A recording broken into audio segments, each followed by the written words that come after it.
Hey guys, Leslie for Functional Body Unit here. So if you have low back pain or an achy knee or even hip problems, then this video is probably for you. Has anyone ever told you that your low back pain is probably because you have weak glutes or even a weak core? Guess what? Most of the time, this isn't actually true. Most of the time, your hip is the actual problem.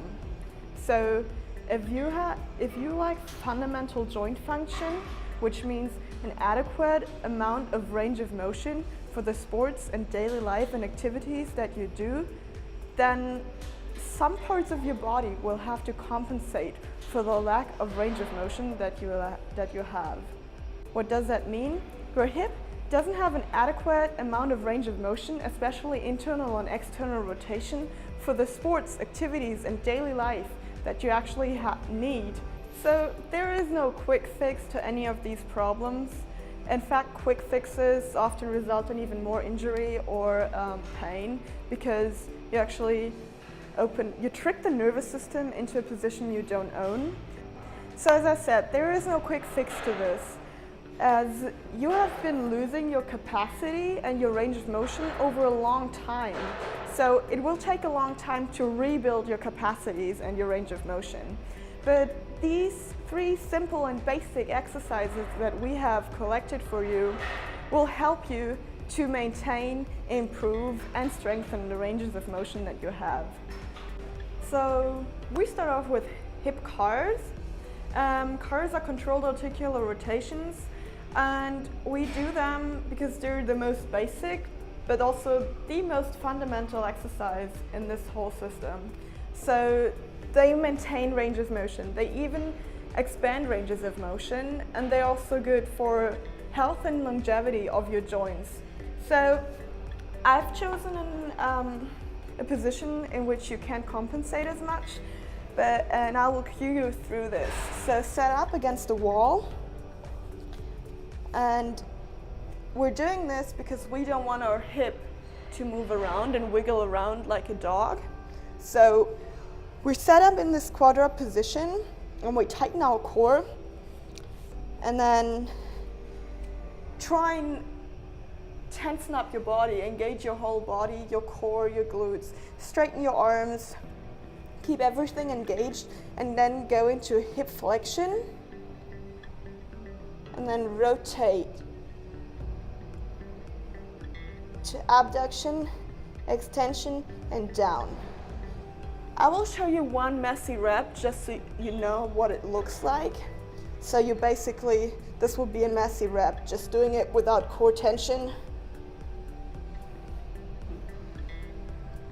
So what we don't want when we're doing an actual rep, we don't want this pelvic tilt.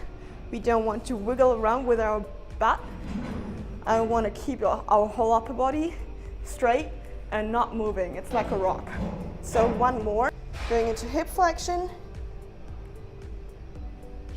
abduction, extension, and down. We're going back. Keep that core gut engaged. External rotation,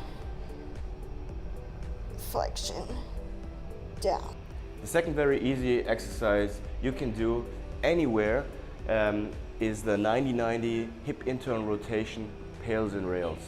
So again, if you have pain while sitting in the 90-90, we have like this 2 or 3 regressions you can use to still be able to feel the stretch in your hip capsule and perform the pails and rails. So the first regression you can do, you can sit on a yoga block like this. So you're more elevated and you probably won't feel it as hard anymore in your knees, in front or back. You can decrease the angle of your 90-90 sit, like here in the front leg and the rear leg.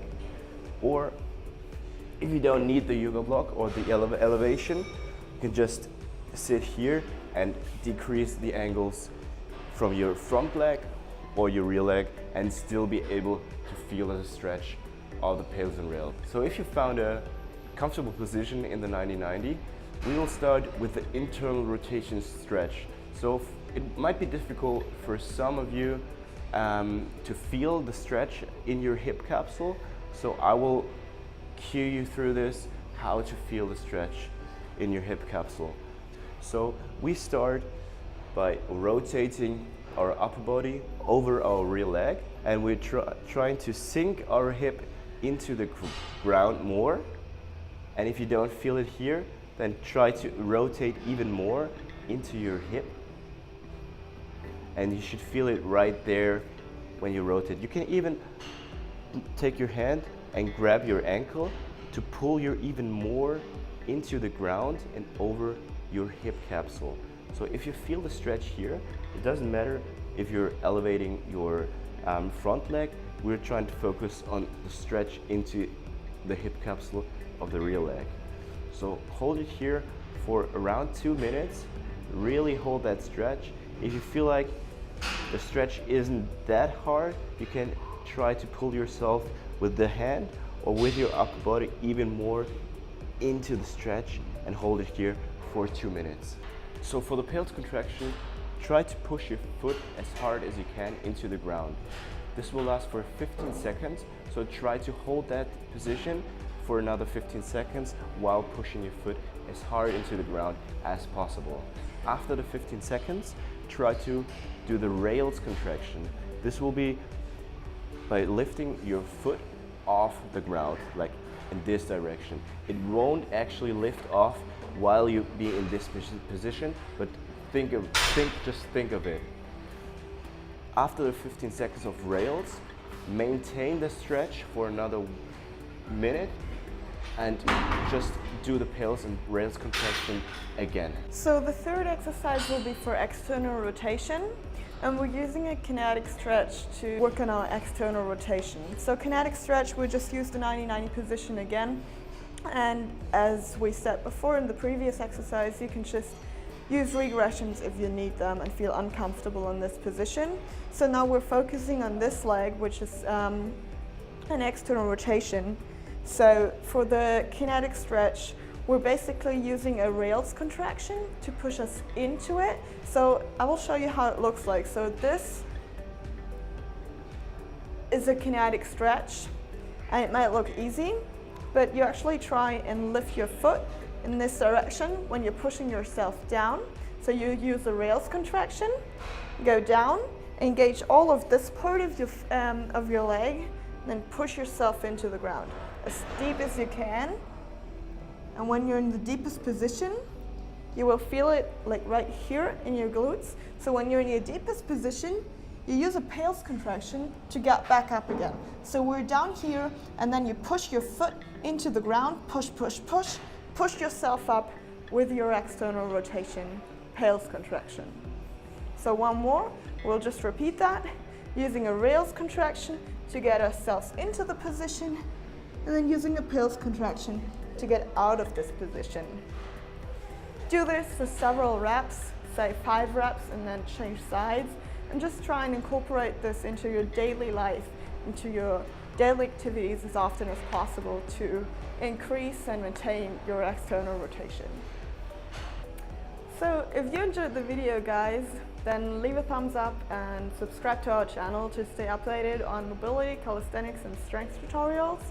And if you need if you want even more information on any of this, then just visit our website. The link is in the description below.